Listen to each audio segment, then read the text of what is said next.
From awaytogarden.com and robinhoodradio.com, this is A Way to Garden with Margaret Roach, your weekly invitation to dig in and grow. We're at a cusp, the coming of fall, and that is not a time to lament, but rather to take in what the new season and the one beyond it have to offer, each to its own.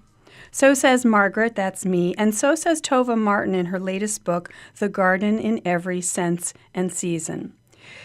We'll have timely advice for both to-dos and an attitude adjustment, should you need one, but first this message.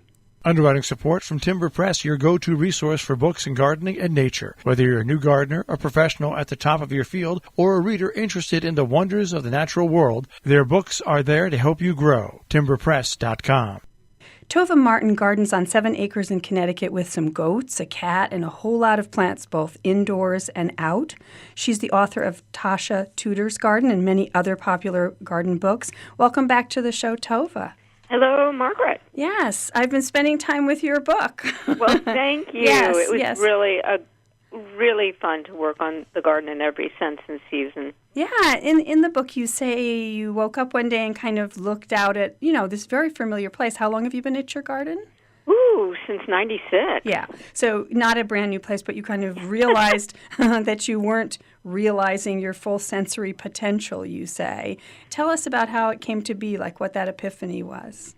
I think this is universal. Gardeners tend to be very chore-oriented. Yes. We just go around and we basically weed and water and do all, the tasks of the gardening. And we forget what, this beautiful habitat that we've created and everything it has to offer us. That if you really, plug into it, you can really feel, feel it on all levels. You can gain all sorts of stimuli from it. Yes. And so to that end, the book's is kind of a series of essays, I guess I'd say, arranged. Like the chapters are like seasons, and then within each chapter, there's each sense. So there's a set of essays within each chapter that is about each sense, yes? Yeah, and yes. And, I was thinking about how to present this. And the way I thought the way it sort of came to me was if I plugged in each sense, and it very much changes throughout the season. I wanted it to be very immediate because gardening is very immediate. And if you talk about if you're in summer and talking, you really need to think summer thought, yeah. and you really need to think of the garden on all those levels. Let all those stimuli register in your mind. That's what it's all about. Right. And giving those time, again, how often do we really think about listening? How often do we really listen to our garden? To the sound, right, exactly. Yeah, It has a voice, doesn't it? It has a voice. Yeah, exactly. And that changes all the time. And noting the changes in the season, that here we are, as you said, on the cusp of autumn, so beautifully said. And there are different sounds that come into play that we, maybe fewer thunderstorm sounds, Mm-hmm. and more the sound of the crackle of the leaves underfoot. That sort of sound. Yeah. You can almost hear the crispness of autumn. Yeah. The crunch of the apple, that you're tasting. Yeah. And so I find that there's sort of a musical accompaniment to each season outside. And so the one that's just passed that I've been lamenting lately is the sort of dawn chorus, the birds that until July, August, they were doing the morning sort of swell of song, and because they were all breeding and doing their things, raising families. And then that starts to dissipate, and then it's quiet. But then there's those hot days just before the sort of cusp we're at now, those hot nights sometimes, and you get all those sort of rattling rattling, crickety, cicada-y noises. Do you know what I mean? And and they sort of echo into Yep. the evening. It's so wonderful because it does.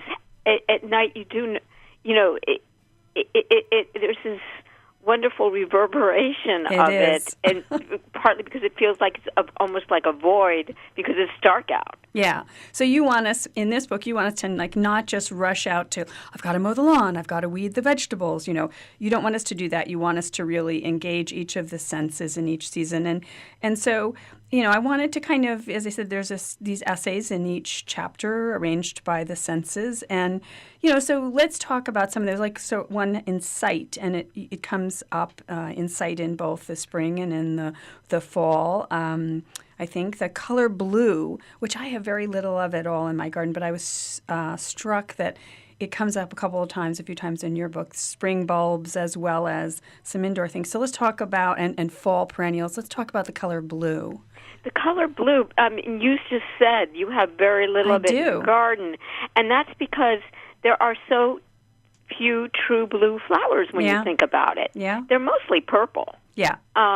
There's very few true blues, but in spring you get the grape hyacinths, and that wonderful blue of the grape hyacinths, and you also get the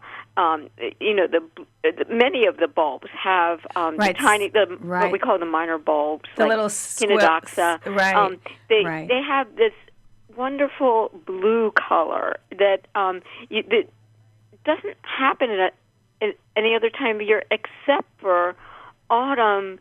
Autumn, you get of course, the wonderful asters like radon's favorite, and that really see from a distance blue. Some of the phlox are that color, and yes. You also get that wonderful color of the not only the asters but the monkshood. The aconitum's, that real yes. fervent blue that makes you stop and look at it. You because it's such a rare color. And it's a contrast, isn't it, against what the rest of nature is starting to do, which is sort of a lot of foliage is fading to a lighter green or to yellow. It's going to start to heat up the foliage to other colors. And blue looks especially in contrast to that, I guess, right? Exactly. Blue is the complement of those colors, and so just what you just said was the synthesis of making your own masterpiece.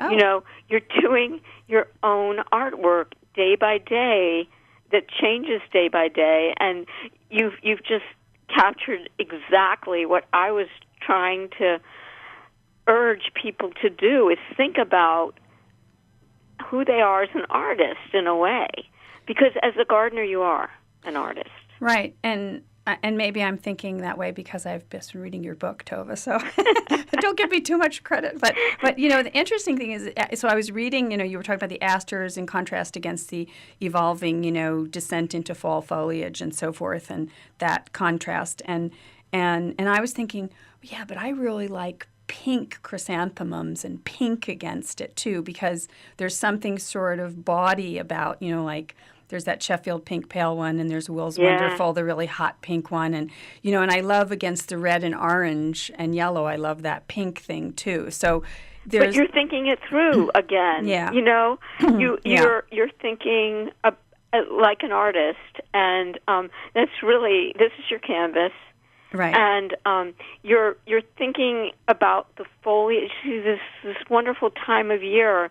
I'm not sure we think about foliage so much in spring, and in summer, everybody's fervent about flowers and that sort of thing. But in autumn, I think that's time that so many of us put the foliage into the dialogue there. Yeah. So a couple of those things we just talked about, like the spring bulbs, and it's time right now to order bulbs. Actually, we probably all should have gotten our act together and ordered them already before they were sold out of the extra special little ones that we wanted. Yeah. But whatever. There's time. I'm getting to it, Tovah. But in the book, you say we should bombard our senses with bulbs. And I think I underdo it here. I mean, I have sort of a Narcissus spring moment, but I think I really underdo it.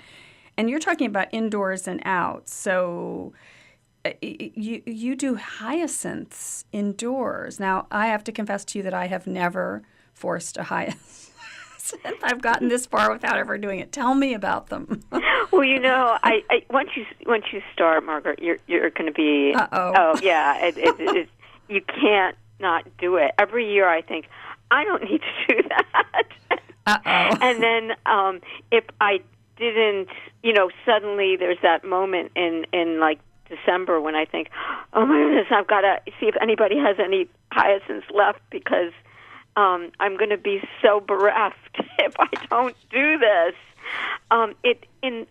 Here we are as gardeners, and it's part of planning ahead. And I think gardeners do that so much. We really think in the future, and that's what autumn is partly about. Is that putting your assets in, right, planting your assets. Right. So as far as being, I am a ardent bulb forcer. And hyacinths are the very, very easiest. So I mean, they what do are. I do? Do I order them now, and what do I do? 101. Yeah. That's what they are. Okay. They are. Start with hyacinths, and you'll feel like so sort of liberated, and that you'll start doing the rest of them. So. Hyacinths. What I do is I just buy the bulbs. I always buy bulbs mail order, just because I'm sure that they've gotten their proper chilling and they haven't gotten too warm. They haven't gotten dried out in the store, in the box in the store. Yeah. Mm-hmm. So I order whatever, the color range is phenomenal on hyacinths. It really goes the full spectrum. We were talking about blue a few minutes ago. There's every blue, purple, combo that you could ask for, sometimes in the same flower. Mm-hmm. So you order what you like, because it doesn't really matter. They're not specific ones that need to be forcers.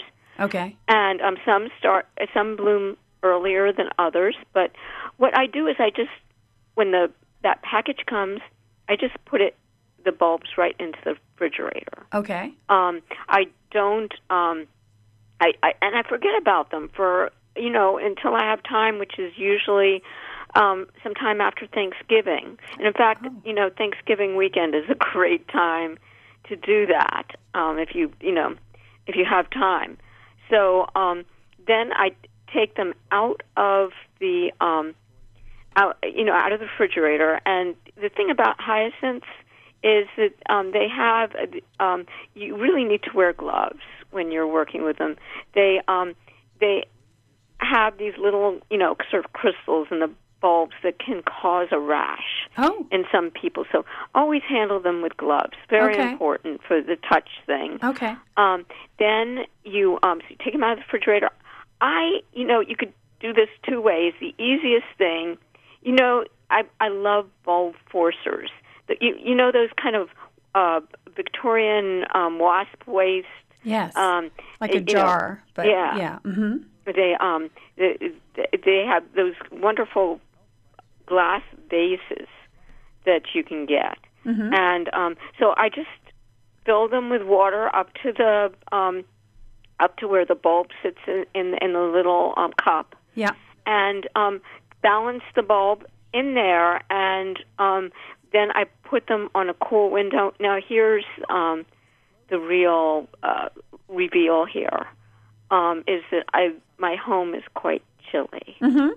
No, and this is by true. The windows, it's even chillier. Okay, so they're not cooking along right away. They're waking up slowly. They're still, there's no point that my house, I would wish it would get 70, but it's not going to happen. In late fall and early winter, it's just not going to happen. Mm-hmm. So it's a chilly house, and I just put them on the windowsill and wait.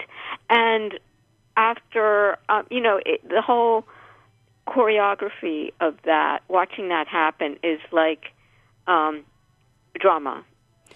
So they send down roots into the water, and then they send up roots, growth. And then they begin to, and sometimes they don't even send that many roots down. Oh. They just start to unfold. Crazy. Little, you just watch the little bulb erupt, which is fascinating. At that time of year. It's just like, what else are you going to watch? Yeah. The snow. And so it's just that easy. And if you really wanted to plant them, you could also plant them, but you don't need to. You mean either outside way. or for inside forcing still, like in a pot? Yeah, you could put them in in some soil. Like you might an amaryllis or something, or would you bury them completely? I don't leave the whole top up. Okay. But I don't leave the whole top up on an amaryllis either. Okay. I bury it to the, like the neck. Right, and so do you bury these to the neck? Or yes. Okay, so not like a narcissus out in the garden where it's under a couple inches of soil. You don't have to be several inches down. And just, put them in and wait. And they don't even need the chilling period. Now, my other bulbs, and this is part of my winter's entertainment. Part of my winter's entertainment is my houseplants, but yes, and just looking out and watching the bark of the trees and all those things that are laid bare suddenly. But you with narcissus, you have to do a chilling period. What I do while they put down roots. So I know this is nuts.